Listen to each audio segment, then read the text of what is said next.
My name is Ashley Barker. I'm part of the IDEAS ECP project.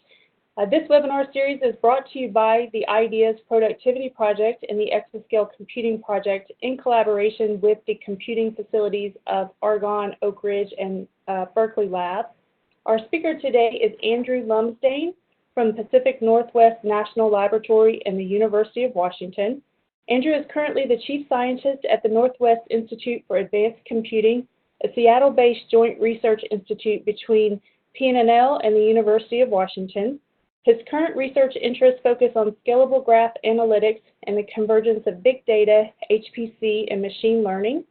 He and members of his research group made several notable contributions to C++11, and he is one of our recipients of the 2018 Better Scientific Software Fellowship. A couple of just general housekeeping announcements.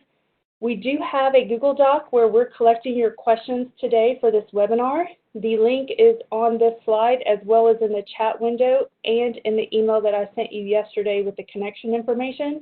We highly encourage you to put your questions inside that document rather than the WebEx chat functionality, as it's much easier for multiple people to be able to read and respond to your questions.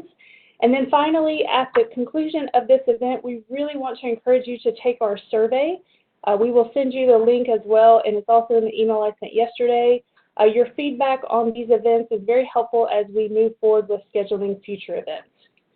So with that, I'm going to stop sharing, give control to Andrew, and let Andrew begin. Thank you, everyone, for joining us.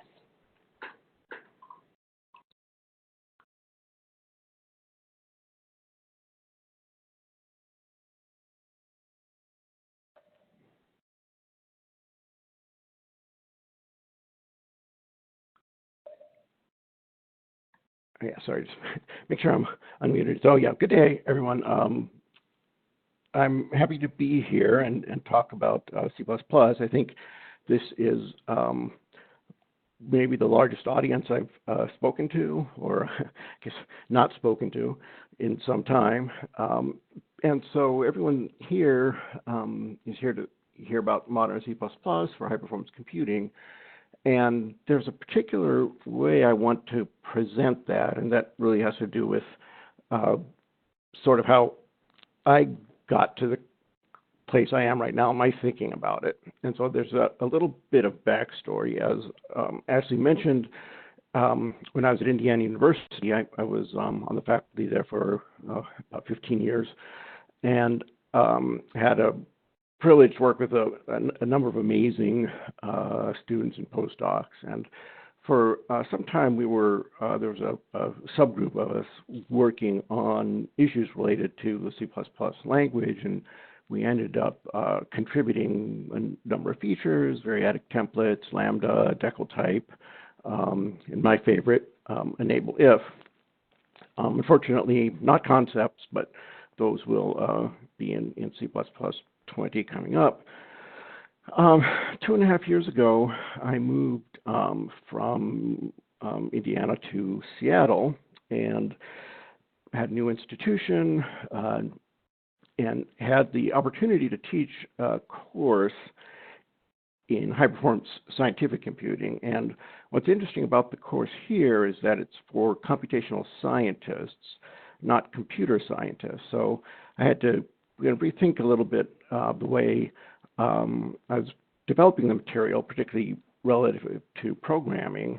And in fact, since I was in a new institution, new city, so forth, and gave me an opportunity to really just take a fresh look at the course. So I just did everything from scratch, all the slides, homeworks, everything.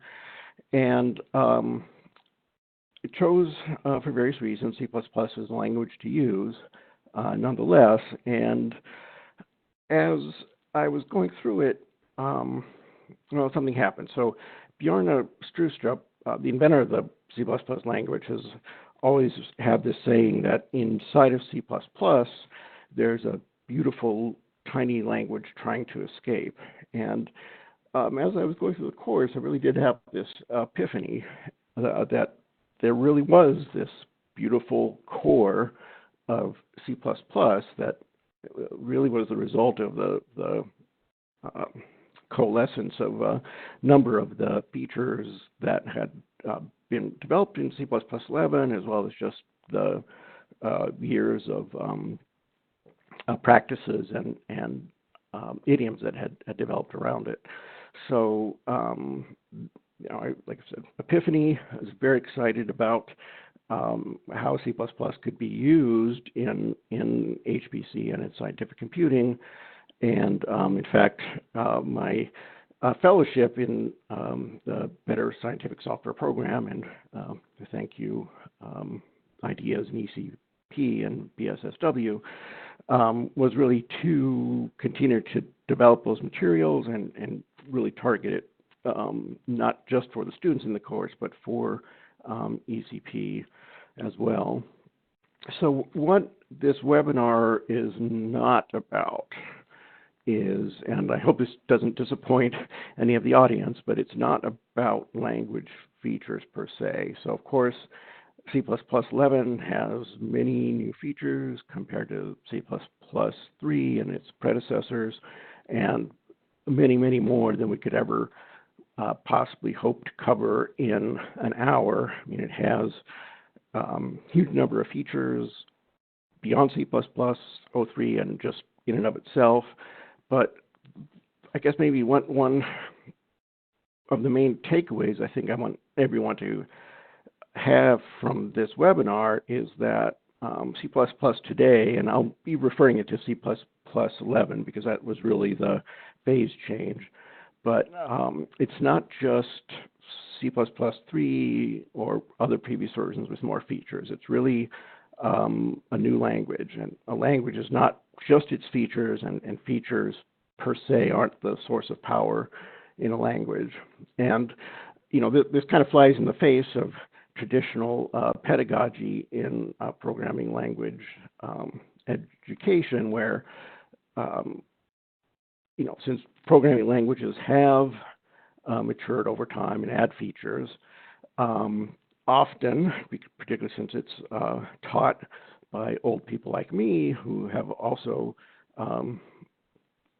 watched those features be added, languages get taught, and C++ gets taught as C plus 45 years of new features. And in fact, if you look at the table of contents in a modern C++ book, you'll see, so on the left-hand side is the table of contents from the original Kernighan and Ritchie pre-ANSI C book, and it has this particular set of topics. And this is a table of contents from a C++ book I won't name, but the topics are the same, in the same order. It's really, well, as I said, this kind of pedagogy recapitulates ontogeny. And I think it's unfortunate, and what I really want to try to get across in this course is for everyone to forget everything you know right now about C and even C++, and let's look at how to do effective, and I'll even call it tasteful, programming in C++ 11. And that's in contrast to how to write C++ 11 in your programs, if you can appreciate the difference. And one of the important lessons I try to get across to my students, both in this HPC course as well as other programming courses, is that code is not just, and is maybe even only secondarily, a set of instructions for a computer. It's really an actual language and is a medium of communication between yourself, other developers, and between yourself and yourself. And like any language, programming language has a syntax and a vocabulary and a style. So of course, in the English language, we have guidelines that have been collected, like Strunk and White. In C++, there's also, has been evolving, and this is a wonderful online resource called C++ Core Guidelines. And so one thing then I want everyone to also keep in mind as we're going through some of the elements of style, if you like, about C++ is that, you know, it should really be affecting the way you think about programming. I mean, it's not just, again, it's not just a new set of features on top of previous versions of C++. It's really just, you know, a new language. And so, what's a programming language actually for then? So, like any tool, I would claim it's a tool for managing complexity. And when I used to teach an introductory programming course, in the first lecture, I would have the students discuss what is the most powerful mental tool for managing complexity. And being here in Seattle, of course, I have a great example of, you know, very, very complex artifact, you know, airliners, and despite recent events, these things are probably some of the most complex things humans build, but also some of the most reliable. And so somehow mentally humans can do that. So I have the class discuss, you know, what is it and that makes these things tractable. And usually, ultimately, and where I'll be trying to lead them is that the most powerful mental tool for managing complexity is abstraction.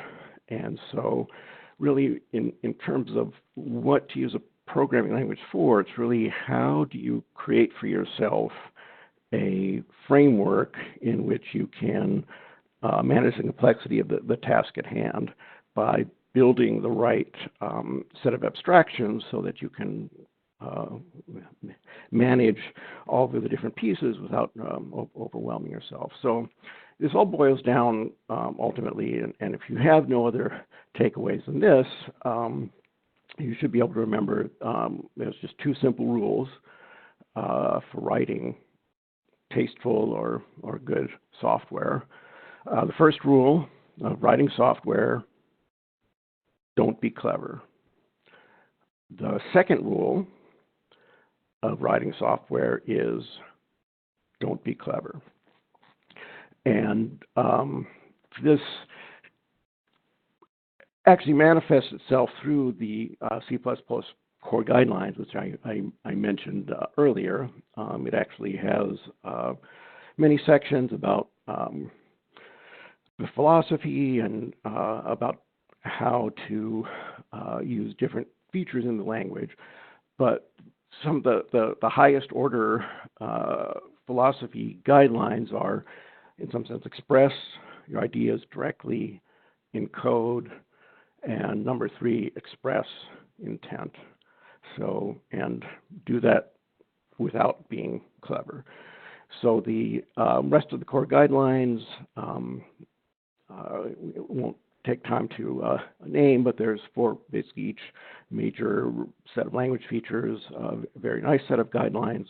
There's also the GSL guideline support library, which helps enforce and also assist in using the guidelines. So the one set of guidelines I do want to bring up, though, is the performance core guidelines. And the 2 most important ones, and maybe they're really one and the same, is don't optimize without reason, don't optimize prematurely. And this is, I think, might have also been Alan Perlis, but you know, there's another saying that premature optimization is the root of all evil. And so again, and we'll come back to this because these days a lot of optimization can actually be offloaded to compilers. But again, don't be clever, don't optimize prematurely, don't optimize without reason. So to kind of give you an idea of what this all looks like, I want to kind of do a case study in a topic I'm sure everyone is familiar with, numerical linear algebra, and look at kind of these 2 key aspects of abstraction, building abstractions with data. So to look at how we would build a vector class in a modern approach, and then keep that same approach to build up a matrix class, and then also look at that in terms of how we could then build procedural abstractions. So for a vector, it's important, of course, with any abstraction that, and again, since we're using a language, we're expressing things, it's important to write things in a language other people understand. It's communication, after all. And so for a vector class, it's important that the software, the abstractions, reflect what people think of mathematically as a vector, right? So it has n elements, it can be accessed with a subscript, it can be scaled, it can be added. And so here is a class that we can use to represent a vector abstraction. And it's a simple class, but this is actually surprisingly powerful. And this isn't, although it fits here in 13 lines of code, this isn't a toy class. I use this all the time. So to kind of walk through some of the pieces, first, of course, we have a constructor, which brings the thing into existence. Vector always has a size, so we construct with the size. The other important thing about a vector was that we can access elements with an index. Here we overload operator parentheses to take an index and return an element so that we can read and write to those elements. And then we have internal state for the vector, in this case its size and the number of elements we have for it. Now, let's look at why we did some of these things and why they're important. So, and I'll be quoting some chapter and verses here from the C++ core guidelines. But first, in the constructor, constructor should create a fully initialized object. So when you start using, you declare your variable, it's constructed. In the next statement in your code after that, the object should be usable. It should be fully created, fully initialized.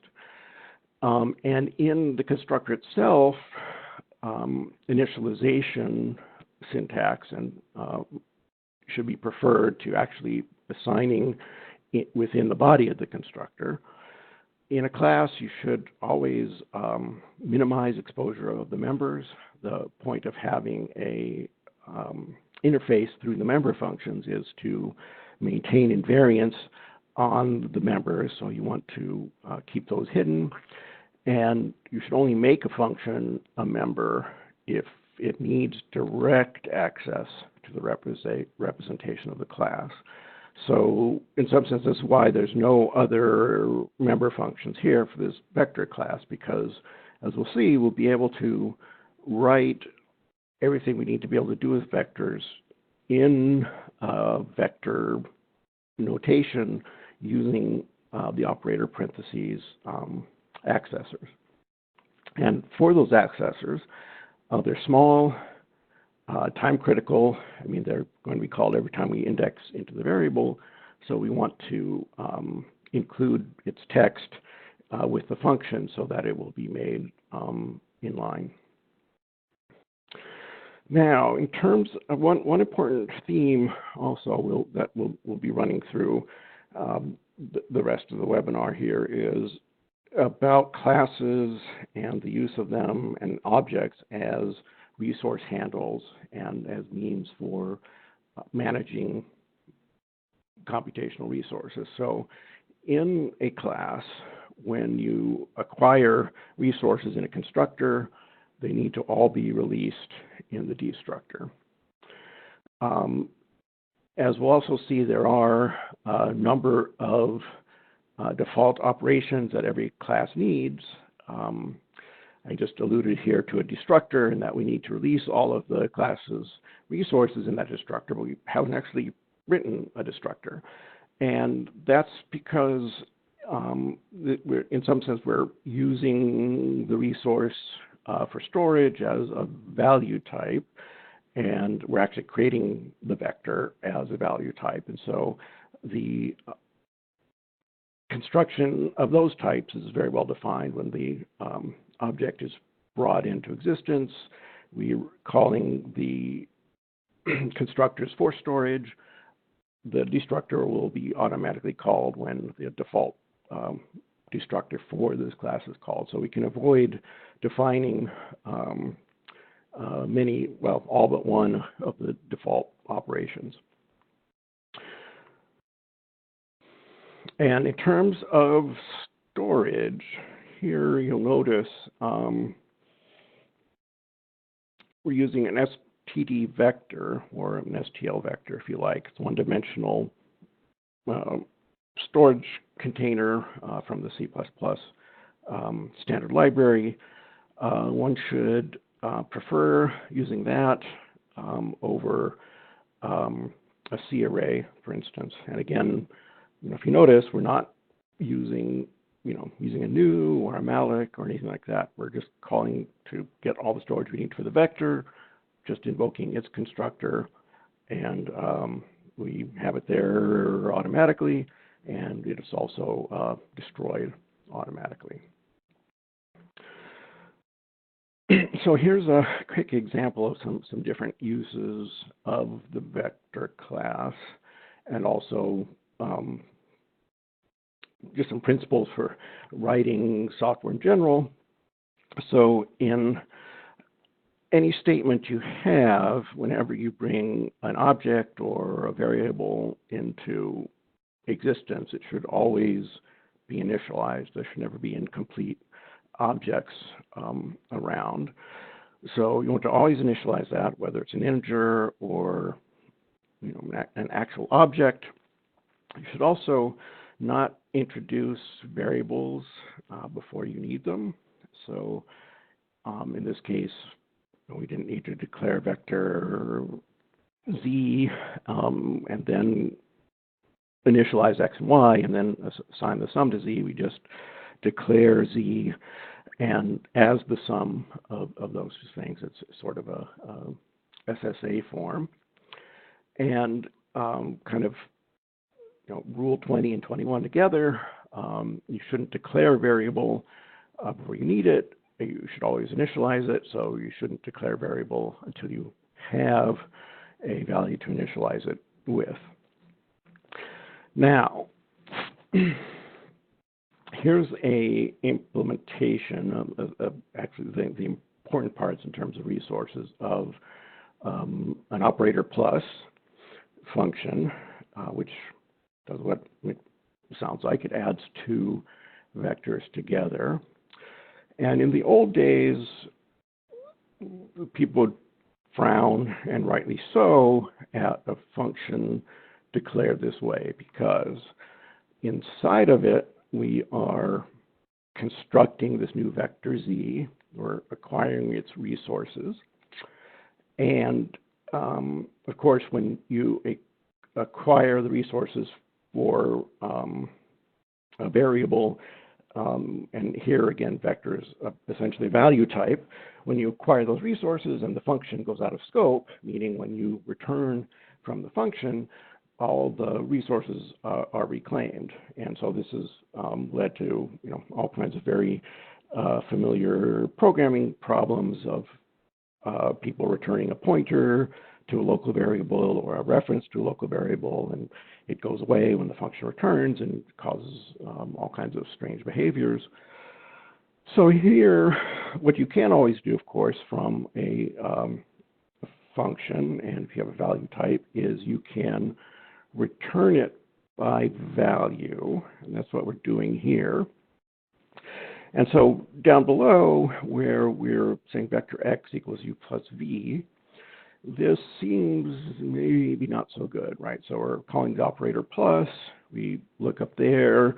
It is allocating this new vector, returning it by value. And again, in the old days, that would be bad because the returning something by value, since the original thing goes away when the function returns, we have to make a copy to send to the caller.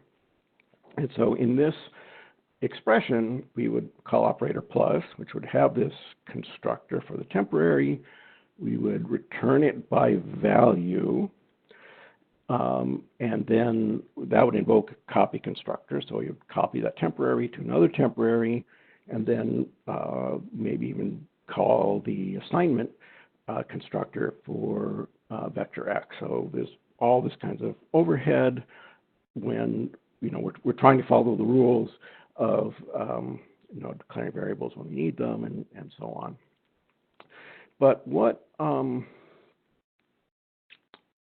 C++11 introduced, and this is probably, I was going to point to one feature that, and I know I said I wasn't going to talk about features, but if I was going to point to one, which I'm not, that was maybe most important in terms of performance, it would be this. We can overload our constructors. So as I mentioned back here, we have copy assignment, copy construction, when we're using these assignment operations. C++11 introduced the notion of an R value reference, in some sense meaning a reference to a temporary, and then provided two overloads for some of the required functions in the class. So it can overload copy construction based on an R value reference. So we can overload copy constructor. The normal one takes a const reference. But now there's a move constructor, which takes an R value reference. And the normal copy assignment, again, takes a const reference. We now also have move assignment, which takes an R value reference. And this lets us, again, overload assignment and copy based on whether the parameter being assigned or copied is a temporary. And when it is, what we can do is just move it. So rather than with a temporary returning that storage, if we have these overloads, if we have the move assignment and move constructor, we can just grab those resources and move them, change ownership. So in this example, again, we're returning this new vector in the operator plus by value. But in this case, we are not calling the copy constructor. The temporary is moved, and in fact, in C++11, it was optional. In C++17, I think it's mandatory. Even the move function can be deleted. So the vector that is being declared in the operator plus is, in some sense, the vector that's being created in our declaration of vector x down below on line 10. And similarly, when we are doing in line 13, assigning u to b equal to v plus w, and v plus w is this temporary of vector z, we can just move that to u. Now here's an example to really maybe bring home the value of move semantics. So this is swap, a very important utility function in the standard library. So the old version of swap is defined this way, and this would work perfectly fine for integers or floats or what have you. We create a temporary, assign a to that, then assign b to a, and then assign the temporary to b. Those are deep copies. So if we did this with, say, an std vector, we would be doing the very expensive deep copies, and so the standard library, to get around that, had special overloads on swap to make that shallow. But now with move semantics and R value references, we can actually move. So we create a temporary in new swap, and we can actually move A to this temp, which actually then once you move its contents, it's basically left uninitialized as if it had just been declared. So then we can move, it's ready for move assignment, and so we can move B into A and then move the temporary into B. So this is functionally the same as before, but now we'll do the quote-unquote right thing for expensive objects, where we can, again, move the resources in the variables. So this introduces some, this whole issue about these double ampersands and when should I declare something as an R-value reference. In general, when you're writing your own code, you don't need to and you shouldn't necessarily use R-value references for argument passing. Just do the usual things. Out values, so things you're returning from a function, should be returned by value. And again, it's safe to do that these days. If you are sending something into a function that you might update, so you're sending value in, it might be updated inside the function. You want the new value back, and in out variable, pass it in by reference. Otherwise, pass things in by const reference. And for advanced use, you can do moves and so forth, but in general, you don't need to do that. So there's an important principle that comes up then with, so we have this notion of ownership of resources, and that, again, as I mentioned, a vector, the way we defined it, is a value type. So in some sense, it behaves, even though it acquires significant resources compared to a built-in value, it behaves like a built-in type. So if you look on the right-hand side, we have some integers that we declare, and then we do some things with them and return from this function. You would never, in your own code, with integers or any built-in type, worry about, did I free the memory? Did I acquire the memory? Is someone else aliasing this? You just do this, and when the function returns, all of the resources are reclaimed. Well, with the left-hand side, even though we're doing vector and it's acquiring, in this case, 1K elements in each one, it also, we can treat it just like a built-in type, as a value type. So we can allocate these, we can assign them, and the resources will be reclaimed automatically as they go out of scope. So it's a very fundamental principle in a very modern, a very important principle in modern C++ programming, known as resource acquisition is initialization. So this kind of encompasses what we were talking about before, that variables should never be declared uninitialized. It should release everything when the destructor is called, and so forth. And so this way, that it's just the scope of a function that determines and that takes care of allocating and returning resources. So it's with the these big six functions, the constructors and assignment and so forth in a class, give us complete control over the lifetime of the resources in the object. And so the scope determines when those things get called, and by giving the resources an owner, we can acquire them, release them in a disciplined way, not have to worry about leaking resources or using resources that have been released. So, okay, I'm going to say something. I'm sure as soon as I say this, the chat's going to be flooded and the Google Doc's going to be flooded. But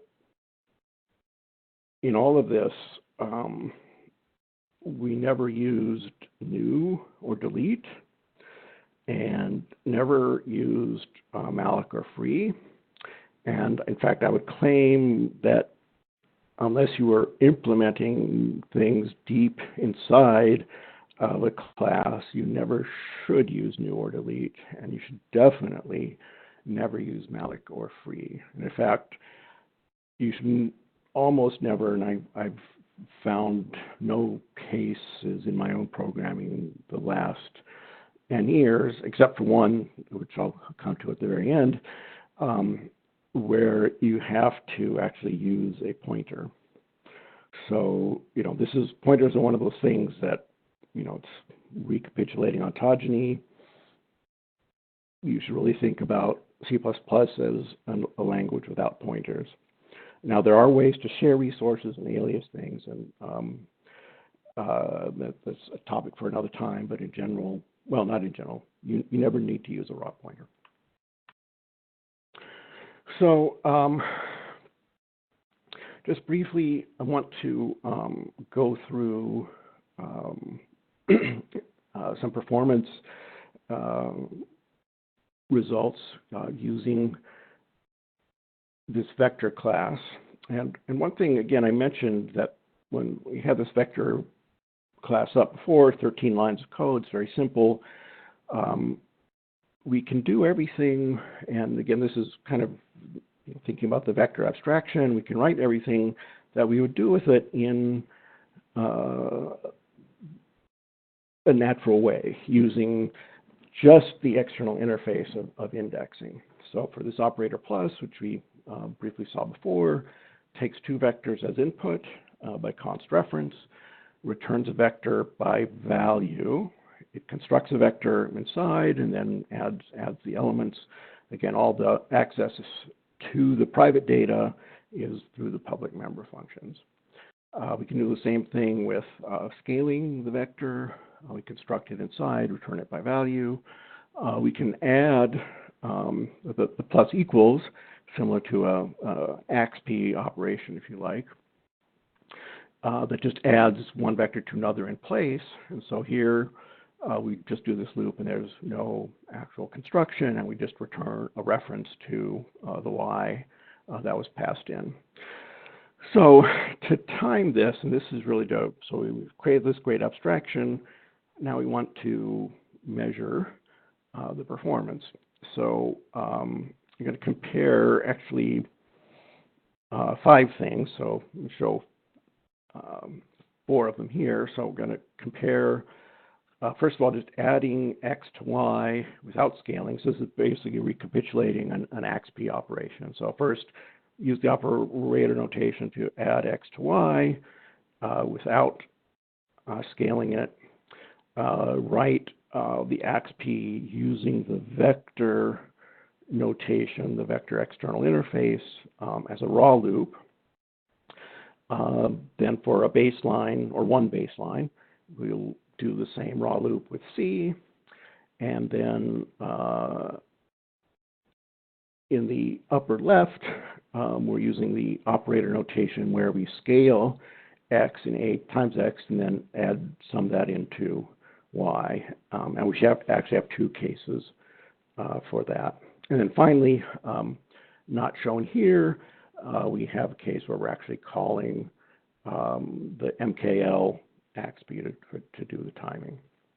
And so here are the results. So all of the variants there basically have the same performance. So, writing y plus equals a times x, or y plus equals x, or these raw loops are all the same performance as the MKL DAXP, except for, I guess, one version of the a times x.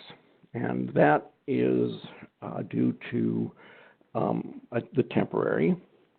So when we just have that example, say y plus equals a times x, we have to create the temporary, scale it, and then assign that into x. We can actually, there's a second version of this we can do that doesn't actually require that temporary, and that's actually the Brown version, vector 3. And so we can get, again, the same performance. There's no abstraction penalty, and the costs of using vector through its external interfaces is understood, and we can do things without worrying about loss of performance. So the way we did the AXP without the temporary, I'll do this very quickly, but again, this is as fast as the built-in one, is we're starting to border on being clever here. So I'm putting the warning sign up. So basically what we did was, when we had this expression a times x, we created a temporary type that didn't actually create a temporary vector. And then when we did the assignment into y with the plus equals, we actually did the scaling. And again, this starts to border on being clever. So, your mileage may vary, but I think in terms of, just this, because AXP is such an important idiom, doing it in just some limited cases could be okay. So now I want to briefly look at procedural abstraction as another form of managing complexity. So here is a matrix class, very similar to the vector class we had before, and you should be able to look at this and the previous one and understand all the design decisions here. One thing that I will maybe call your attention to is that in the upper, I guess what lines 5 and 6, the indexing into the storage, so it's one-dimensional storage. We're just using STD vector again, not using a vector of vectors, not using an array of pointers to arrays, just 1D storage. And then we're just doing the 1D to or 2D to 1D mapping of in a row-oriented fashion within the indexing operation. But with this, again, very straightforward class, very straightforward interface, we can do some very powerful things. So for instance, here is a version of LU factorization. This is essentially like what you would see in a textbook. It's implemented only with the matrix accessors. And, it's something you could write down, understand, and have confidence in. And again, this coincidentally lucky 13 lines of code. And again, what's important here isn't, okay, C++ is a better language because we have all these interfaces. It's that, for any language, this is an important principle that, again, you can kind of manage the complexity of the problem. We're not mixing levels of, storage versus the indexing versus the numerics. Here we have the interface to the matrix, and we can focus on the numerics. And in fact, if we want to add partial pivoting, that's just 2 more lines of code. One to create the pivoting or the permutation vector, one to actually do the pivoting. So very quickly, because I know we want to leave some time for questions, the big worry, justified or not, about matrix classes is how efficient is matrix product. So here we have very basic, just as described mathematically, matrix product against a free function written with the external interface of the matrix class. And even as wonderful as C++11 is, and as wonderful as the compilers are, this won't give the best performance. We have to do the same sorts of things that we have to do in any language to manage locality, so we can apply some of our well-known optimizations, again, just using the external interface of the matrix class. So we can hoist and tile, we can block, And if we do those things, so this I actually just reran yesterday to make sure I had the right numbers. This is on my 13-inch MacBook Pro Intel i7 2-core, can get up to 16 gigaflops. And there's more, right? So it turns out, so this, and when I was teaching, this is another kind of epiphany I had. Normally when I teach this material at this point, it's okay, now we need to dive down one more level and take advantage of vectorization and advanced vector instructions on different processors. So we would look at AVX instructions and how to use those with intrinsics and how to create, just the optimal inner loop. But as we were doing this, it turned out that Clang, the modern LLVM-based C++ compiler, did just fine, and in fact maybe better at doing vectorization and using fuse multiply adds and so forth. And with that, actually, again, this is on my i7 laptop, with these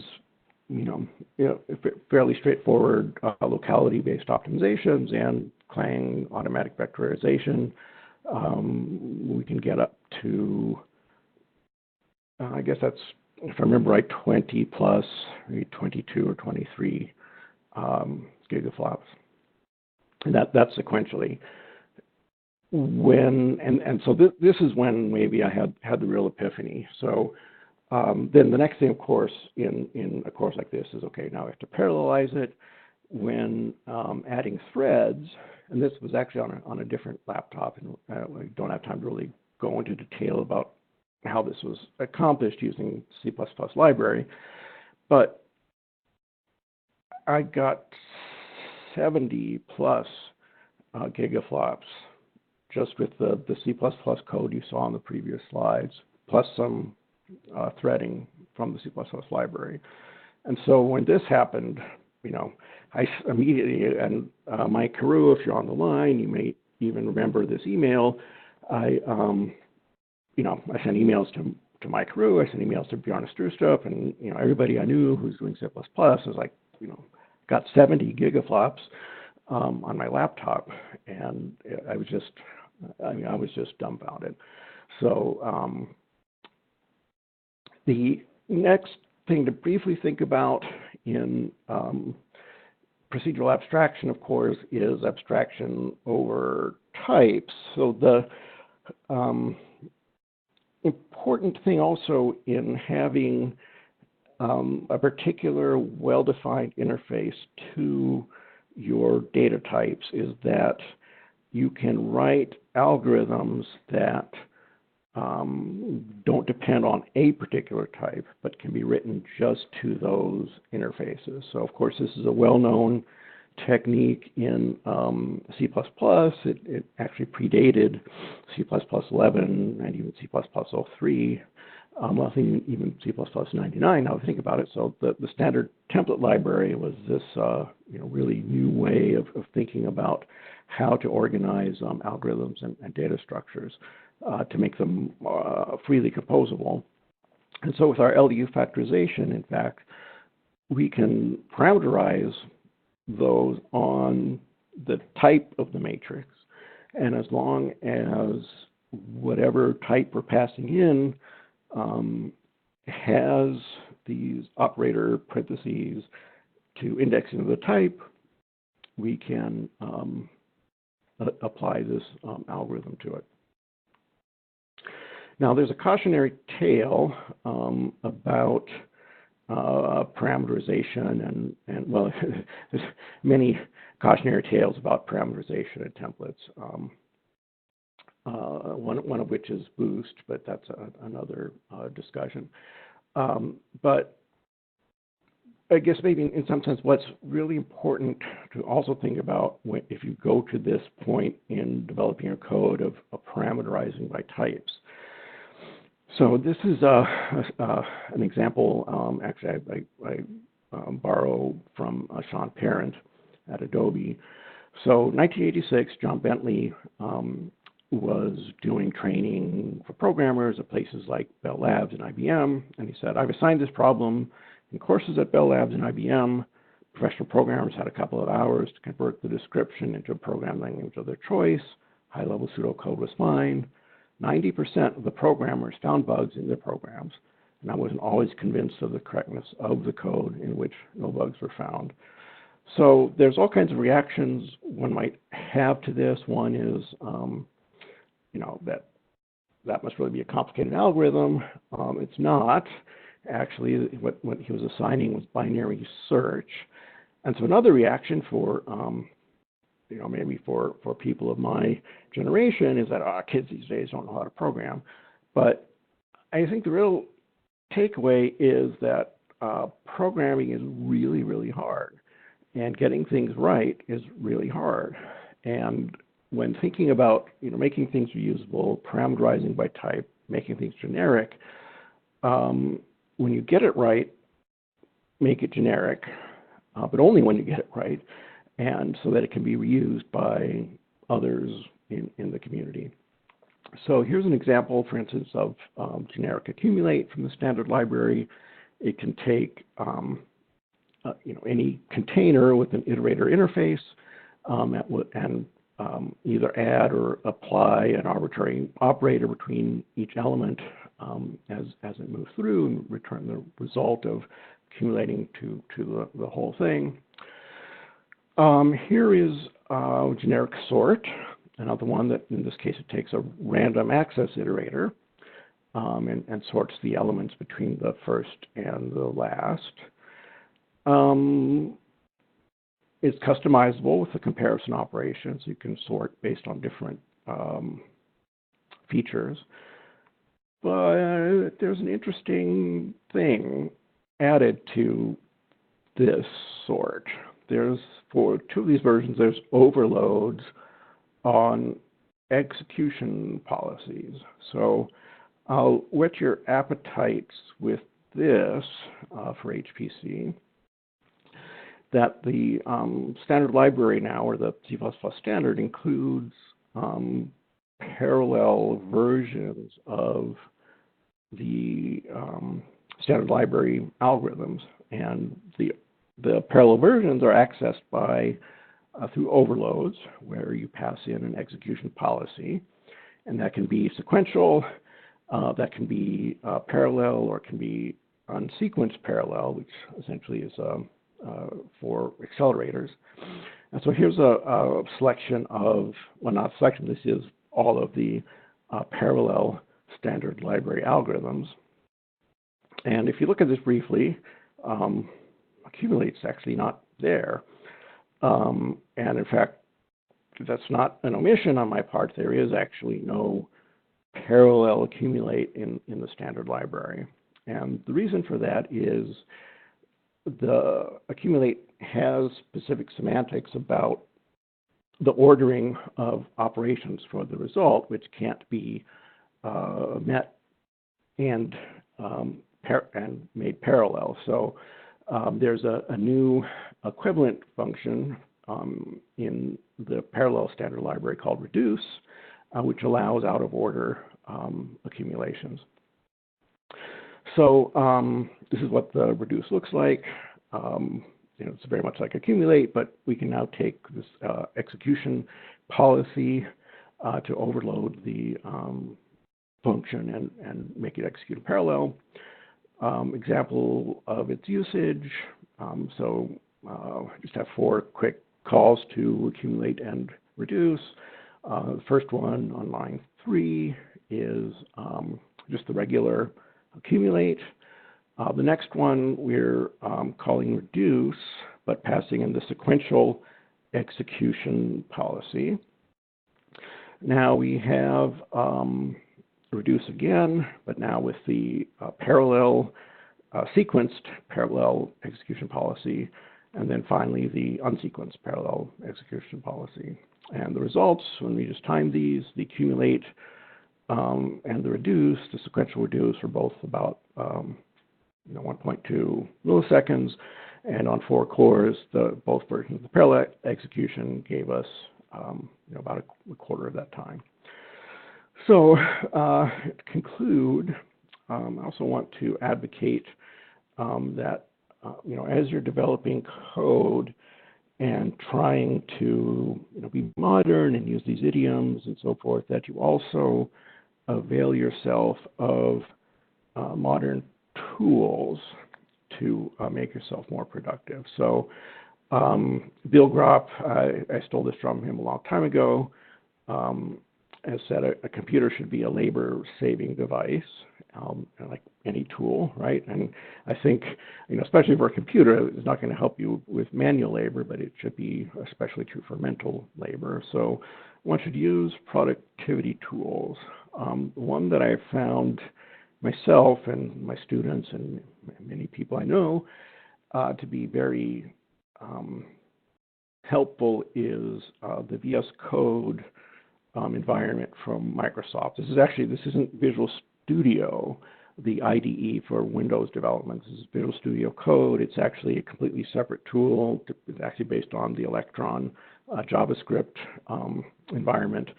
And the great thing about it is it has plugins like IntelliSense, which can tell you what are the types of that have to be passed into your function as you're entering the function, or what are the members that can be called on an object and so forth. So it can save you huge amounts of time of having to flip back and forth from buffer to find argument lists and things like that. So I just highly recommend, like with any new tool, there'll be a learning curve, but highly recommend, as a way to also help you get into this new programming language, to use a new way of programming as well. And of course, I say this as someone who maybe almost literally was born and raised with Emacs, but and what I've found is, of course, I'm really productive with Emacs because of muscle memory, but that's not the same. And I've really found using, well, again, in my case, Visual Studio Code to be immensely time saving. So in conclusion, I have some links here. A lot of the course I alluded to, I put on the web at github.io. So it has all of the lecture notes and homeworks and so forth. If you have trouble sleeping at night, there's also a podcast, so you can listen to the sound of my voice. The C++ core guidelines are also on github.io. It's a work in progress, but extremely valuable. And if you want actual reference text on C++,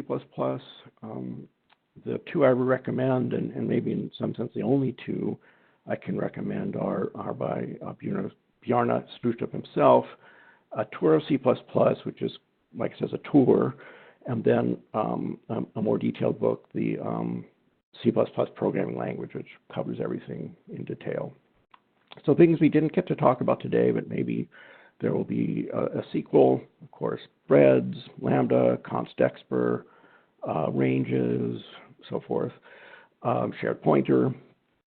And then, of course, there's questions about C++ and some of the things we're used to in HPC, like OpenMP, C++ and MPI. And this is where I shake my fist at the MPI forum for deprecating the C++ bindings.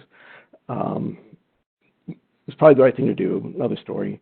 For GPU programming, NVIDIA has a library called Thrust, which provides an interface very much like the standard library parallelization execution policies that we looked at. So I highly recommend that.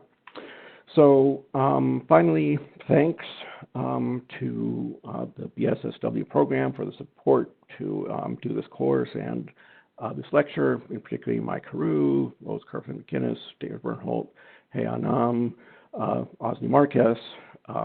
Thanks to Martin Zalewski, who's been here answered questions in the Google Doc. Bjarne Strustrup, Alex Stefanoff, Sean Parent, all the students that I've had in the course I was teaching, the courses I've been teaching here based on this, and of course, thanks to everyone in the audience for attending today. So I think with that, I don't know, Ashley, if we have time for questions, but I'm happy to maybe field some. Thank you so much, Andrew. I'm going to